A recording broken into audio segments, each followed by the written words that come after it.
A blueberry, small, dark, unassuming, marketed to you as a miracle cure. You've seen the headlines everywhere. Kale fights cancer, acai burns fat. Goji berries reverse aging, turmeric heals everything, quinoa saves lives. Here's something the multi-billion-dollar food industry won't tell you plainly. None, zero.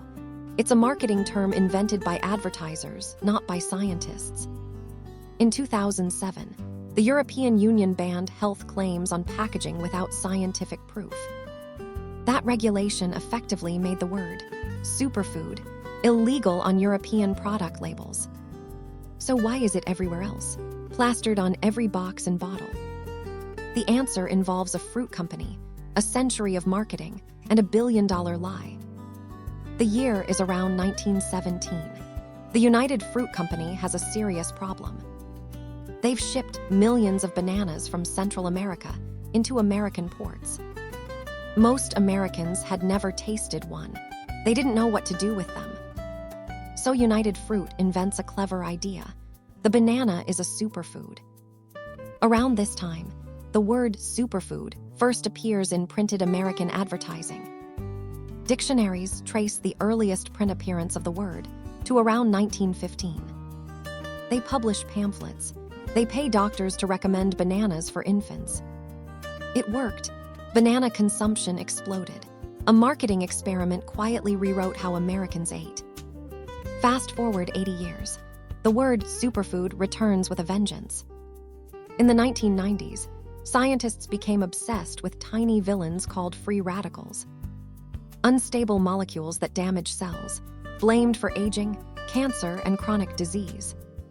The proposed antidote was antioxidants, compounds found naturally in colorful plants.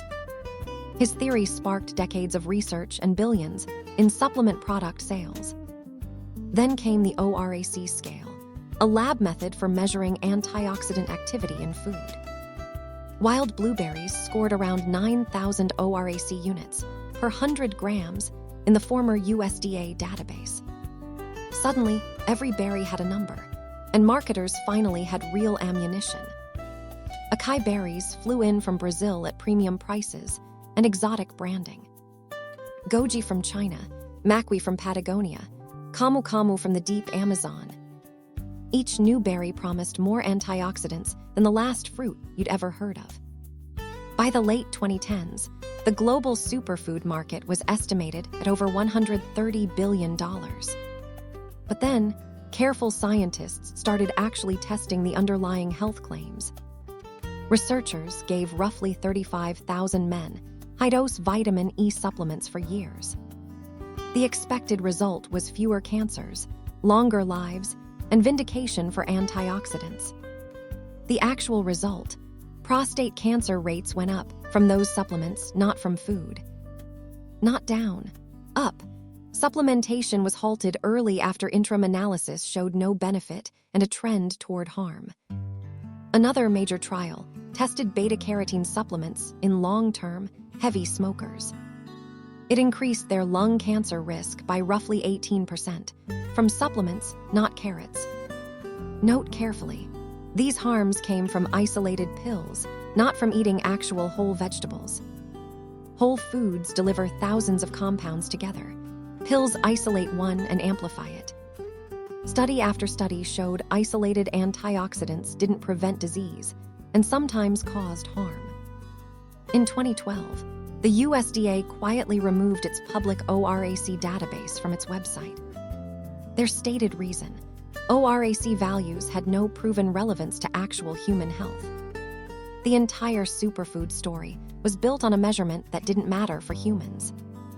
A test designed for test tubes, sold to consumers as a guide for living.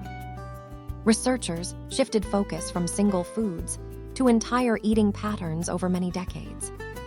The Mediterranean pattern: vegetables, olive oil, fish, legumes, nuts, and whole grains.